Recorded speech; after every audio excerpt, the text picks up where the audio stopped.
I have one goal in that conversation. So my goal in that conversation is to totally understand their world. Like, that's it. I'm just totally trying to understand them. I'm not trying to come in with an agenda at all. The fastest way to do it is actually to completely slow down in the moment and abandon all agenda. People have to feel heard and understood to even drop out of that kind of defensive mindset, like the mindset where you're really holding on to your, I don't know if you would even call it a belief, but you're holding on to your agenda. To drop that, the body actually has to relax. So for the body to relax, you have to feel like the person in front of you actually sees you and cares about you and understands what you're going through and doesn't think you're a moron, right? I'm sure you don't make anyone feel that way, Chris.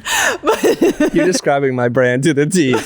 This isn't just for when you're working with someone, it's also for clients too, I think. Like, I think of this as, can you appreciate the client's dilemma?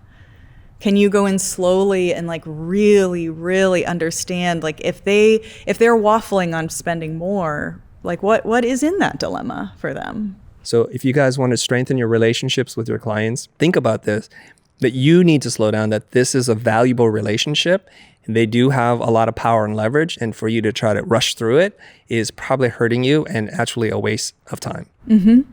And I think sometimes what speeds up people who are talking to clients is an anxiety about wanting them to know that they're getting it quickly, that they're understanding, the scope of it quickly, that they're an expert in what they're talking about. Like I would guess that would amp up people to some speed. So I think part of how to slow down is to really anchor your mind into this place of, the most valuable thing I have for them right now is just understanding them. Like, that is the most valuable thing I can give them right now. Later, there's going to be other valuable things, right? But understanding them right now is the most valuable part of this work.